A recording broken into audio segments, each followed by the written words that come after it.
Hello. നേരത്തെ ആണല്ലോ, പഴയ പഠിപ്പിച്ചിട്ട് തന്നെ. എന്നിട്ട് മാർക്ക് വരുമ്പോൾ ടോപ്പേഴ്സ് ലിസ്റ്റിൽ ഉണ്ടാവാറുണ്ടല്ലോ, ഇന്ദ്ര സുകുമാരൻ. ഈ ബെഞ്ചിലാണ് ഞാനും മായിരുന്നത്. ഈ ഡെസ്കിന്റെ അടിയിൽ നീ മായ്ക്ക് ലവ് ലെറ്റർ വെച്ചത് ഓർക്കുന്നുണ്ടോ? ഓർമ്മയുണ്ട്. എന്തൊരു ദിവ്യ പ്രണയമായിരുന്നു. വലുതായ വീട്ടിൽ പറഞ്ഞ് കെട്ടും, 3 കുട്ടി. ഞാൻ ഒന്നും പറയണില്ല. നീ പിന്നെ എന്തായിരുന്നു എല്ലാ ഇന്റർവ്യൂവിലും നീയും ആ ദീപക് വിജയം ഇതിലൂടെ നോൺ സ്റ്റോപ്പ് കത്തേടി. ഇതിന് മാത്രം എന്ത് നിങ്ങൾക്ക് സംസാരിക്കാനുള്ളത്? നിങ്ങൾ ബാസ്കറ്റ് ബോൾ കളിച്ചിട്ട് ഇവിടെ ഒന്ന് മാച്ചിനെ പറ്റി ഡിസ്കസ് ചെയ്യാറില്ലേ?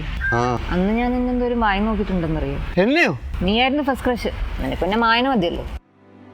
ദീപക് വിജയോ? നിന്നെക്കാളും സുന്ദരനായോണ്ട് ഓക്കെ പറഞ്ഞു. പിന്നെന്തിനാ എന്റെ ഫോട്ടോ ആയിരിക്കും ലൈക്ക് ചെയ്ത്? വേറെ കുറേ സുന്ദരന്മാരുണ്ടായിരുന്നില്ല? അതറിയാതെ കൈതട്ടിയതാ. പണ്ട് ഇതുപോലെ തന്നെയാ. എന്ത് പറഞ്ഞാൽ സമ്മതിക്കത്തില്ല, മൈൻഡ് ചെയ്യില്ല. നമ്മൾ അരികയിൽ മാച്ച് ആയില്ലേ, നീ എന്താ ഞാൻ സമ്മതിക്കണ്ടേ? അതുകൊണ്ട് ഇപ്പോഴെങ്കിൽ മനസ്സിലാക്കി. പണ്ട് ഞാൻ മായ്ക്ക് എഴുതിയ ലവ് ലെറ്റർ കണ്ടു. എല്ലാരും കണ്ടതല്ലേ. അതിന്റെ ഒരു പൈങ്കിളി ഡയലോഗ് ഉണ്ടായിരുന്നല്ലോ, ടു മൈ ഫ്യൂച്ചർ വൈഫ്. അതിലെവിടെയും അത് മായ്ക്കാണെന്ന് എഴുതിയിരുന്നു. ആ ബെഞ്ചിൽ മായ മാത്രമല്ലോ ഇരുന്നത്. ചുമ്മാ പറയല്ലേ. അപ്പൊ നിങ്ങൾ എന്തിനാ അഫയർ ആയി നടന്നത്? അതിപ്പോ അത്രയ്ക്ക് ഒരു സുന്ദരി വന്നിട്ട് എനിക്കും ഇഷ്ടമാണെന്ന് പറയുമ്പോ ഞാൻ ഓർത്തു കിട്ടുന്ന എടുക്കാമെന്ന്. ഞാൻ എന്തൊരു മണ്ടിയാ, ഞാനത് അവൾക്ക് എടുത്തു കൊടുത്തേ.